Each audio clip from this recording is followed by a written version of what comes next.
Hello friends, welcome to Arya Socio Academy. Please like, share and subscribe my channel and also press bell icon.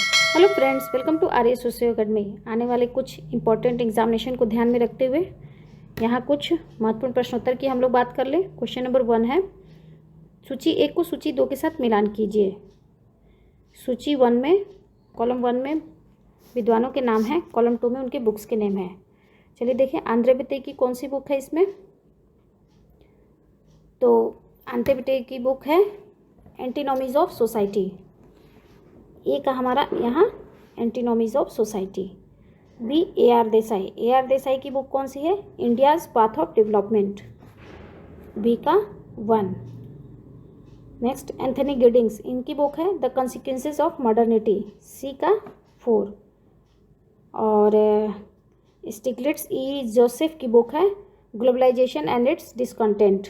तो अर्थात हमारा matching कौन सा बन रहा है, ए का 2, बी का 1, सी का 4 होना चाहिए, सी का 4 और डी का 3। यहाँ मिस प्रिंट है, कुछ गलत है, तो हमारा सही आंसर यहाँ क्या बनेगा, ए का 2, बी का 1, सी का 4 और डी का 3। तो 1 का सही आंसर हमारा यहाँ बन रहा है बी।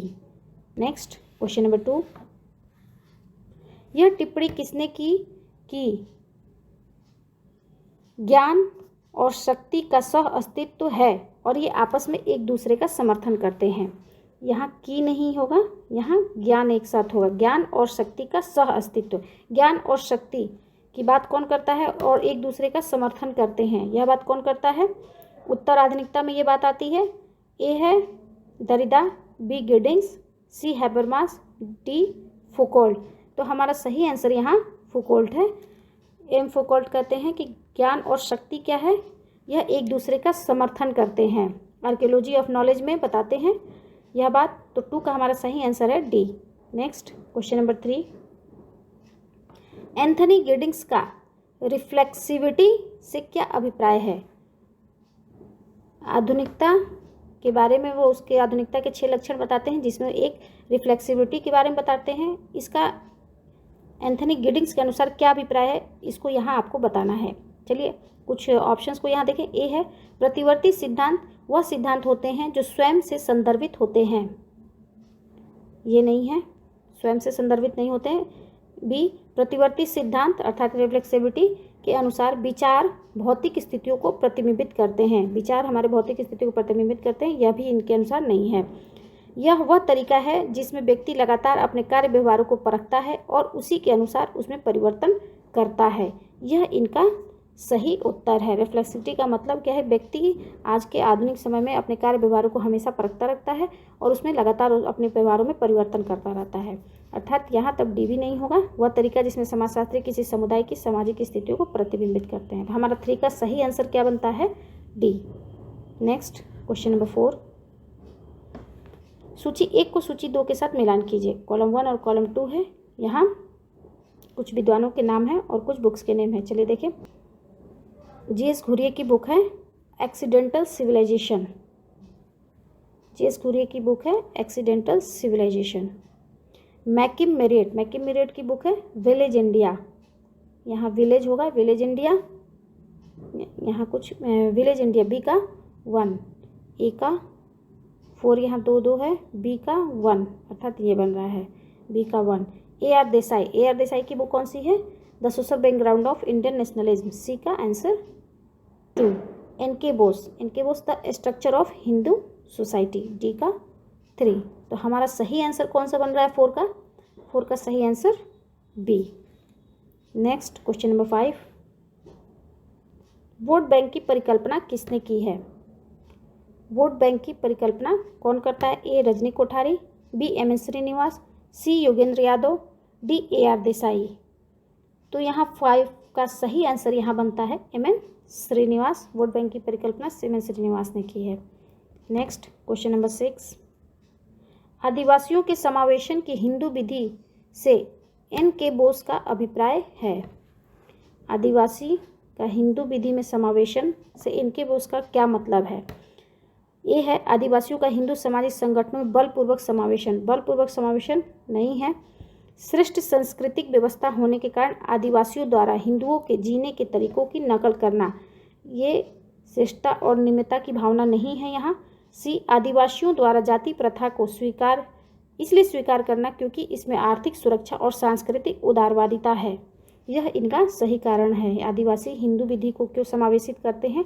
क्योंकि वह आर्थिक सुरक्षा और सांस्कृतिक उदारवादिता के कारण हिंदू विधि को अपनाते हैं। और डी, औपनिवेशिक शक्तियों द्वारा आदिवासियों का शोषण, ये नहीं होगा। अर्थात 6 का सही आंसर हमारा क्या होगा? C. Next question number 7। DP Mukherjee का मानना है कि भारतीय समाजशास्त्री होने के लिए किसी भी व्यक्ति का सबसे पहले भारतीय होना आवश्यक है। अर्थात कहते हैं समाजशास्त्री बनने से पहले हमें क्या है? भारतीय बनना पड़ेगा। भारतीय कहने का यहाँ क्या तात्पर्य है? डीपी मुखर्जी के अनुसार उसका जन्म भारत में हुआ हो, ये नहीं कहते हैं। वह व्यक्ति भारतीय समाज और संस्कृति का अविवेचित प्रशंसक हो, प्रशंसक होने से ही नहीं भारतीय कहे जा सकते हैं। संस्कृतज्ञ हो, ये भी नहीं होगा। भारतीय परंपराओं और संस्कृति से परिचित हो, अर्थात जो भारत की परंपराओं और कल्चर्स को अच्छी तरह जानेगा उसे ही भारतीय समाजशास्त्री बनने के लिए पहले उसे भारतीय होना पड़ेगा, अर्थात भारत की परंपरा और संस्कृति से परिचित होना पड़ेगा। तो 7 का सही आंसर हमारा क्या बनता है यहाँ? डी। Next question number 8। उस तार्किक क्रम में लगाइए जिसमें पी बर्गर ने उनकी व्याख्या की है। ऑप्शन यहाँ स्वभावगत, संस्थागत, वैदिकरण और बाह्यकरण, इसी का क्रम आगे पीछे करके दिया हुआ है। तो हमें सबसे पहले देखना है कि इनका क्रम सही आंसर क्या होता है। पहले ये स्वभावगत होता है, फिर संस्थागत होता है, फिर वैदिकरण और फिर बाह्यकरण होता है। तो अर्थात 8 का हमारा सही आंसर यहाँ बनता है ए। स्वंस वैवा, यहाँ स्व स स्वंस कर सकते हैं, स्वंस वैवा, वैदिकरण और बाह्यकरण, स्वंस वैवा से याद रहेगा, पीटर बर्गर ने बताया है। Next question number 9। निम्नलिखित विधियों में से एच गारफिंकल ने लोक विधि शास्त्र की अपनी व्याख्या किस विधि का उपयोग किया है?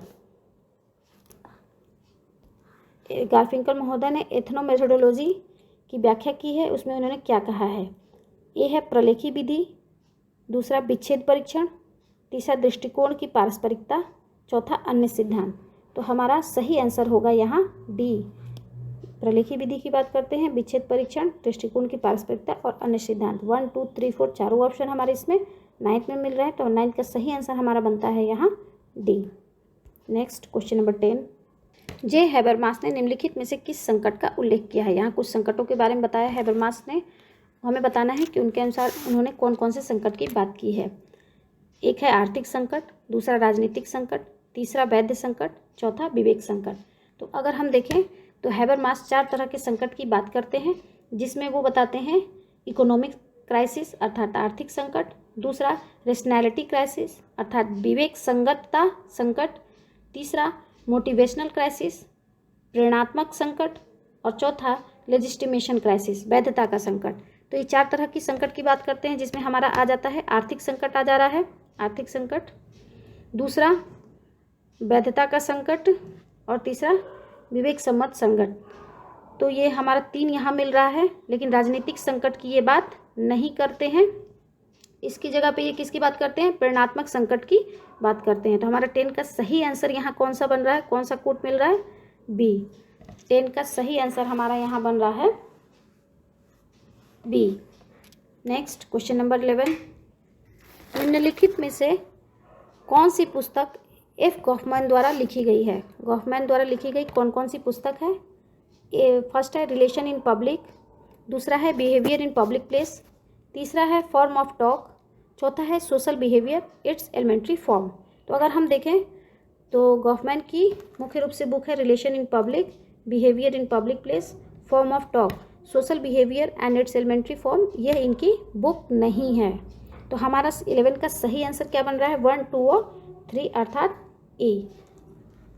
अगर यहाँ देखें गॉफमैन की और भी कुछ महत्वपूर्ण बुक हैं जो आप लोग को जानना चाहिए। मुख्य रूप से इनकी बुक है स्टिग्मा, एसएलएम्स, एनकाउंटर्स, इंटरेक्शन रिचुअल्स और जेंडर एडवर्टाइजमेंट। ये मुख्य रूप से कुछ और बुक्स हैं जो कि गॉफमैन के नाम से कई बार आते हैं, स्टिग्मा और एसेलम्स और एनकाउंटर्स। ये 3 बुक बहुत ही इंपॉर्टेंट है, ये आप लोग जरूर याद कर लीजिएगा, जरूर जानिएगा। तो 11 का यहाँ सही आंसर हमारा ए। नेक्स्ट क्वेश्चन नंबर 12, गिडेन सोक्रल सिद्धांत में निम्नलिखित शामिल है। ए एकल व्याख्यात्मक, बी दोहरा व्याख्यात्मक, सी बोली व्याख्यात्मक, डी ऐतिहासिक व्याख्यात्मक। तो यहाँ इसका सही आंसर है बी दोहरा व्याख्यात्मक।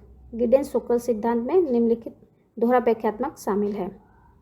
नेक्स्ट क्वेश्चन नंबर 13, निम्नलिखित में से किसने जीवन विश्व के 3 घटकों संस्कृति, समाज और व्यक्तित्व का अंतर स्पष्ट किया है।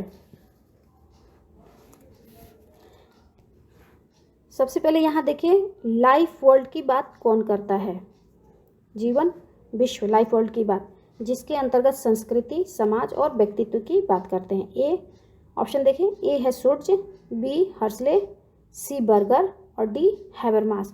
तो यहाँ देखेंगे इसका सही आंसर हमारा है हैबरमास। हैबरमास लाइफ वर्ल्ड की बात करते हैं जिसमें संस्कृति, समाज और व्यक्तित्व का अंतर स्पष्ट करते हैं। तो 13 का सही आंसर हमारा यहाँ डी। नेक्स्ट क्वेश्चन नंबर 14, गिडेन की क्षेत्रीयता की संकल्पना में शामिल है संबंधों का जन्म समय के ही नहीं स्थान के भी पार होता है। संबंधों का जन्म समय के ही नहीं स्थान से भी पार होता है, बिल्कुल सही है। सामाजिक परिवर्तन की प्रक्रिया क्षेत्र तक सीमित होती है, क्षेत्र तक सीमित नहीं होती है। एक क्षेत्रीय समाज दूसरे समाजों को प्रभावित करना शुरू कर देता है, यह जरूरी नहीं होता है। मुख्य धारा का समाज क्षेत्रीय समाजों की विशेषताओं को ग्रहण कर लेता है। मुख्य धारा का समाज क्षेत्रीय समाजों की विशेषताओं को ग्रहण कर लेता है, यह होता भी है और नहीं भी। तो हमारा सही आंसर क्या है 14 का? ए संबंधों का जन्म समय के ही नहीं स्थान के भी पार होता है। तो 14 का सही आंसर हमारा यहाँ बनता है ए। नेक्स्ट क्वेश्चन नंबर 15, निम्नलिखित में से किसने ज्ञान के पदक्रम का पक्ष नहीं लिया है? ज्ञान के पदक्रम का पक्ष नहीं लिया है। ऑप्शन है दुर्खीम, दूसरा ए कॉल, सी बेबर, डी फूको। ज्ञान की बात कौन करता है? फूको महोदय भी करते हैं। तो लेकिन ये पदक्रम की यहाँ बात नहीं करते हैं, पदक्रम का पक्ष नहीं लेते हैं। तो 15 का सही आंसर हमारा क्या बनता है यहाँ? डी फूको। तो यहाँ हम लोगों ने कुछ महत्वपूर्ण प्रश्नोत्तर को देखा। आई थिंक ये आप लोग के लिए हेल्पफुल होगा। थैंक यू, धन्यवाद। Please like, share and subscribe my channel and also press bell icon.